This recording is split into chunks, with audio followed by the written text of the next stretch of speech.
Bonjour les amis du Padre Pio, mon nom est Luc Lasselle, bienvenue de retour à Marchons avec Padre Pio. Sûrement vous avez eu un rêve dans votre vie d'un saint, d'un ange ou quelque chose.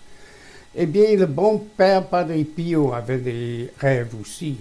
En voici un qui va raconter. C'est une vraie histoire, mais il le raconte comme étant un rêve. Je vous laisse avec M. Jean Goyard qui va nous raconter cette histoire et puis j'espère vous revoir bientôt. Chers amis, fidèles du Padre Pio, bonjour, mon nom est Jean Goyard et vous assistez au programme Marchons avec Padre Pio. Vous qui n'êtes pas encore abonné, pour ne pas perdre la séquence de ces fioretti et n'en manquer aucun, vous pouvez gratuitement vous abonner ici en bas dans un bouton rouge approprié. Il faut actionner le bouton, actionner la clochette et ensuite l'option toutes. Et vous ne perdrez rien. Alors, je vous ai trouvé un texte dans le père Marcelino Iazenzaniero qui a écrit l'ouvrage « Le Padre Pio parle de la Madone » et j'y ai trouvé ceci. Pour nous faire comprendre la valeur d'un seul Ave Maria, le Padre Pio nous a un jour raconté ce qui suit. Maintenant, c'est le Padre Pio qui parle. J'ai fait une fois un rêve. Il me semblait être dehors. C'était une nuit étoilée et je contemplais le firmament quand j'ai soudain vu le ciel s'ouvrir.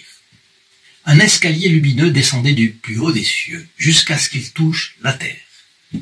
Tandis qu'un confrère, il veut dire un capucin, bien sûr, qu'il avait connu, très dévoué à la Sainte Vierge, descendait vers moi.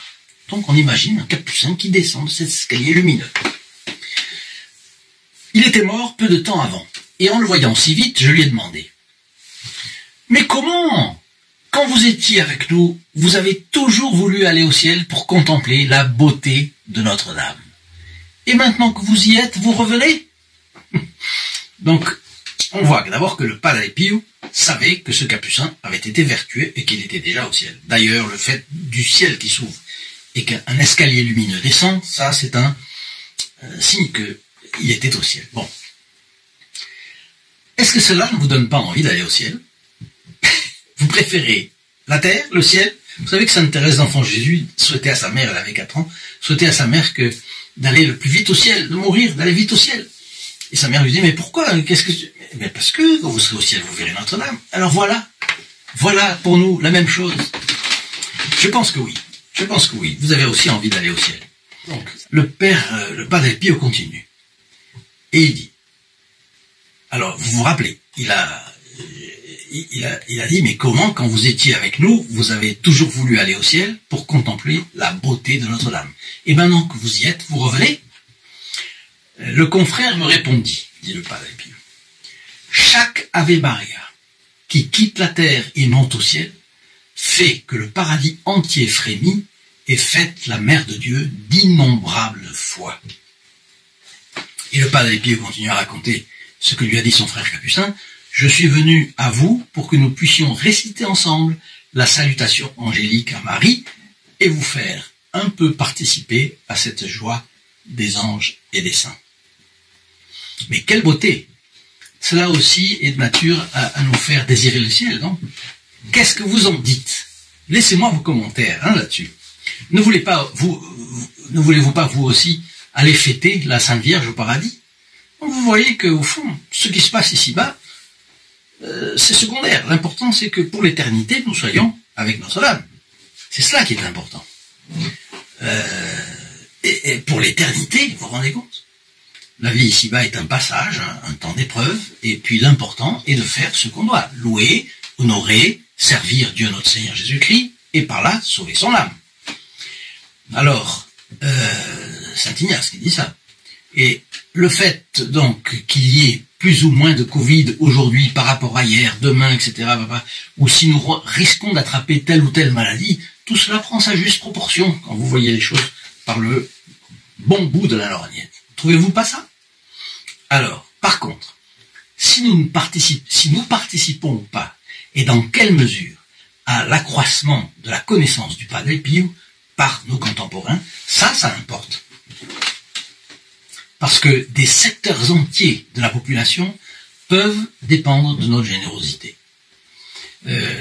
On dit que dans certaines familles, au XIXe siècle par exemple, eh bien, les enfants étaient élevés par la mère de famille, tout le reste de la famille, surtout les hommes, n'étaient pas fidèles, etc., etc.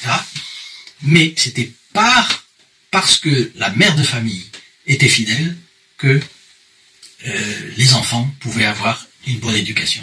Et c'est ainsi que un pape, j'ai oublié lequel, me disait que c'était grâce aux mères de famille que la famille avait tenu le coup. Et il y a des cas aussi, on le raconte dans l'histoire de l'Église, où la vie d'une famille a été sauvée parce qu'il y avait une employée de maison, une, qui avait réussi à former une mentalité catholique chez les enfants. Vous voyez, parfois les choses dépendent de quelqu'un qui apparemment ne peut être qu'un trait d'union, mais c'est la gloire de ce trait d'union.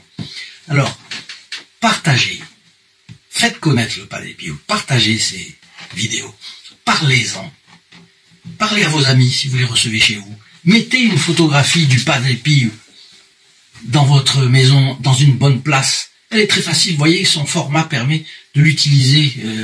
Voilà le format, grosso modo, de cette... Vous pouvez l'avoir gratuitement en la commandant au numéro que je vais vous donner. Ce numéro-là, que j'étais en train d'oublier, 08 05 36 08 47. 08 05 36 08 47. Alors, vous l'aurez gratuitement. Elle vous est expédiée gratuitement. Elle ne vous coûtera rien. Et voilà que vous pourrez l'avoir chez vous, avoir une proximité plus grande avec le Padre Pio. Donc, le but, c'est de contribuer à ce que les âmes se remettent en selle, sortent de leur abattement, reprennent espoir, trouvent la confiance. Vous comprenez qu'il n'y aura pas besoin d'aller voir le psychiatre si les personnes ont l'âme en ordre et font du travail au service du Padre Pio. J'ai entendu ça à la radio l'autre jour, il y avait des psychiatres, ils étaient tous submergés à cause du confinement. Mais voyons, pour nous, chrétiens catholiques, il n'y a pas de raison. Il n'y a pas de raison d'être inquiet, désespéré, angoissé, n'est-ce pas? C'est un bel objectif que vous avez là. Alors je vous invite à le faire. Nous avons, vous avez vu, presque 38 000 abonnés. Il faut que nous allions vite. Maintenant, on ne peut pas. On a lancé, on a démarré, c'est parfait. Il faut qu'on aille vite, qu'on mette les bouchées doubles, qu'on avance.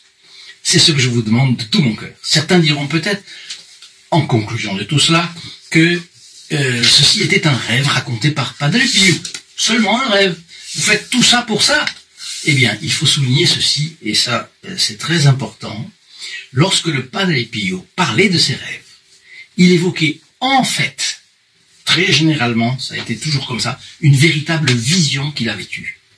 Et il l'évoquait de cette façon, par pure humilité, pour ne pas dire « j'ai eu une vision du ciel », etc., etc. Je vous souhaite donc de mettre vos commentaires, de partager ces vidéos, mettre votre like, et je vous laisse en compagnie du Padre Pio pour qu'il vous donne sa bénédiction. Et on se retrouve demain. Au revoir. In nome del Padre, del Figliolo e dello Spirito Santo, e così sia. Sia lodato Gesù e Maria, oggi e